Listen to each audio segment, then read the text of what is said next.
sinyal itu kalau diminum ketum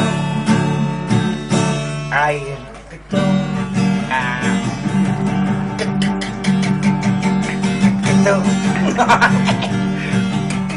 ketum kalau diminum gua tuh sinyal itu gua tuh dicampur dengan obat batu namanya Dinadri. yeah